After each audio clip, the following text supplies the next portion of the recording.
There are so many different ways that you can use glycolic acid, so today I'm going to be sharing a few of the ways that I have learned how to use it, and I feel like this might be helpful for some people, so if you're interested, stay tuned.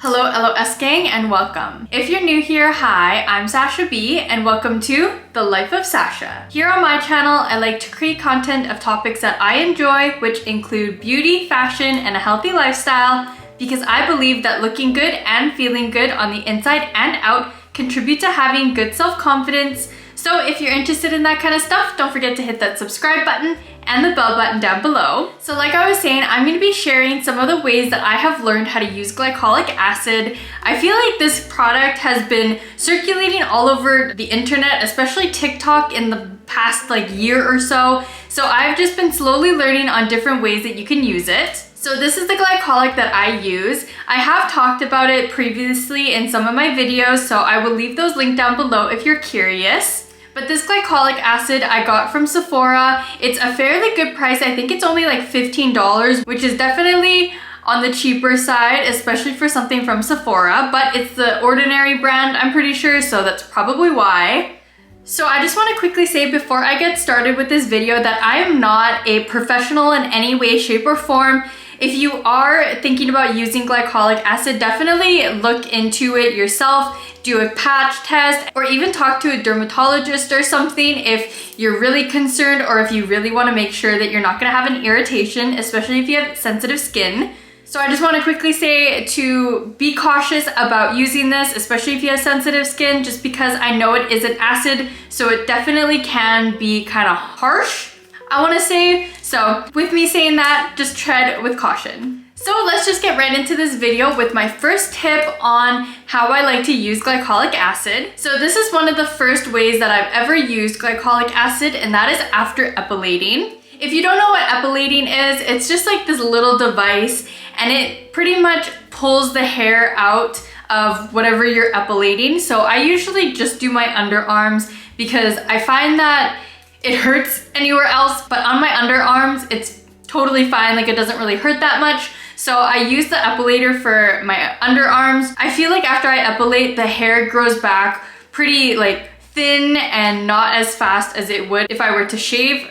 I have talked about epilating before in one of my past videos, so I will leave that link down below if you're curious. So when I started to epilate, I started to Google just different ways that you can help with ingrown hairs, because that's one of the things that you have to deal with sometimes if you epilate or even wax, stuff like that. Sometimes you get ingrown hairs.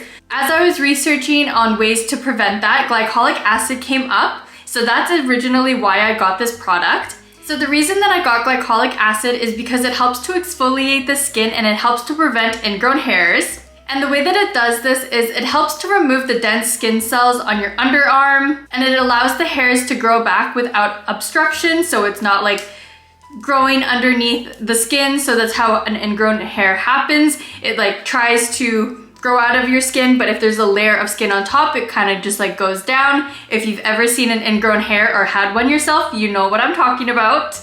And like I said in the beginning, just be cautious with this, because if you have sensitive skin, it might be a little bit irritating, especially because under your arm is pretty sensitive. So the second way that I use glycolic acid is still on the same kind of subject. So just like I was talking about in the first point, I put it on my underarms, but it's not just for after I epilate, it's also because it helps with odor. So like I said in the first point, the way that glycolic acid works is it removes dead skin cells, but it also helps to remove bacteria that causes odor on your underarms as well. Another way that glycolic acid can help with underarm odor is it helps to unclog the pores and reduce the buildup of sweat and bacteria, which are some of the causes of odor on your underarms. So this is definitely a must for my underarm routine, so definitely something to think about. So the next way that I use glycolic acid is on my scalp. So this is another way that I've talked about previously in my videos, so like I said, I will leave them linked down below if you're curious. So this helps to remove dead skin cells, which is a reoccurring pro in all of the ways that I use glycolic acid, because that's what it does. It removes dead skin cells. So because it removes dead skin cells, it helps to remove buildup on your scalp, which can cause dandruff and itchiness. And like I said in the last point, it helps to unclog pores as well. But for your scalp, it can help to unclog the hair follicles, which can lead to healthier growth for your hair. And I just learned this, but it can also help stimulate the circulation on your scalp, which also promotes healthy hair growth. So that's another little random tip that I just found out recently. So definitely something to look into if you're curious.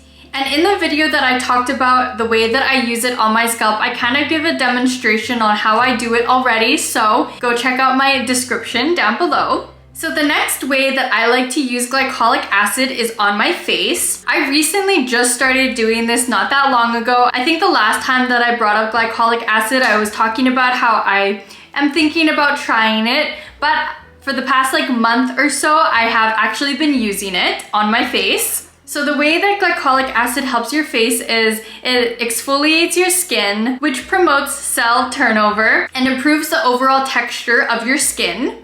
It can also help with scars and pigmentation, which is the reason that I started using it on my face. That and texture. What I noticed when using glycolic acid, I had a little bit of a breakout on this general area. I think it's because I've been eating a lot of cookies and just not eating the best.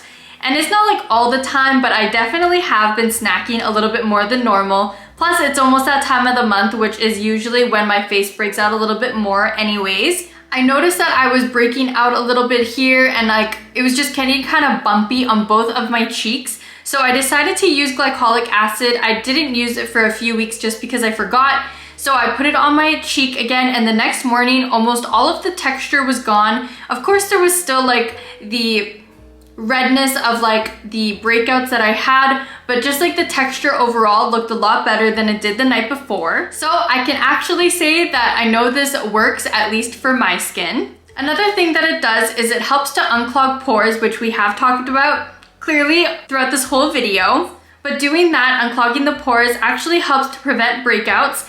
So the way that I've been using this is I only use it once or twice a week, depending on how I feel.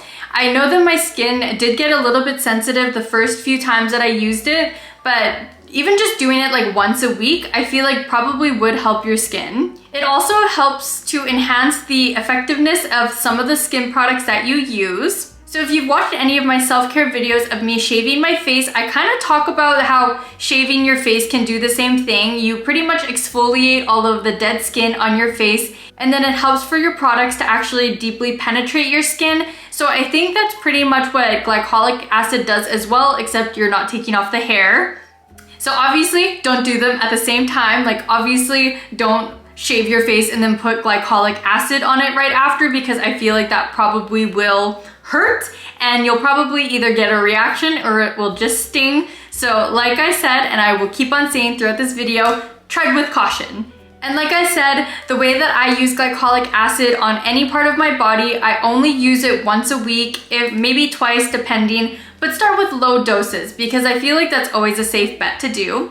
And then the last way that I have learned how to use glycolic acid is on your lips. So this one I have just recently been seeing on TikTok and I decided to try it, and it does actually work. I feel my lips have gotten a lot softer since trying this, but again, I only do this once a week and I don't want to overdo it just yet, just because I just started doing it. So the way that I used glycolic acid on my lips is I didn't just put it on with my finger. I took a cotton pad and put the glycolic acid on that, and then I kind of rubbed it on my lips the same way that I would do if I were to put it on my face. And then I just put a little bit of Aquaphor on top of it and then just slept like that, because I usually put Aquaphor on my lips anyways when I sleep, so I just wanted to try this out as well. And I do feel my lips felt a lot softer than they usually do with just putting Aquaphor on it. But like I said, I'm only using glycolic acid once or twice a week, so I'll probably try this again next week. So the way that glycolic acid helps your lips is, again, it exfoliates the dead skin cells, and this makes your lips feel nice and smooth and soft. The glycolic acid could also help with chapped lips and hyperpigmentation, which we talked about in one of the previous tips. And again, this is a sensitive area. Your lips are pretty sensitive, so definitely tread with caution. I know that when I put it on, I had just a little bit of a cut on the inside of my lip and it did kind of sting, but we're good. My mouth is good, so it's okay. But that is it for my video today. I hope you enjoyed. Definitely let me know down in the comments below how you use glycolic acid if you didn't hear any of the ways that you use it in my video today. But I love this product. I feel like it's such a handy thing to have in your cabinet just because there's so many different uses for it. And honestly, for the price, I definitely think that it's worth it. If you made it this far in my video, I just wanted to quickly say thank you and welcome to the LOS gang if you made it this far. And I'm gonna say this one more time just because I feel like I need to, but definitely tread with caution when using any type of thing that you're not used to, especially because this is a type of acid. Do patch tests, ask a dermatologist or someone that is a little bit more experienced with your skin or skin in general. That is not me, because I'm just sharing some of the ways that I have personally used it, that I have found benefits and results in. But other than that, I hope you have a good rest of your night or day whenever you're watching this LOS gang, and I will see you in my next one. Bye!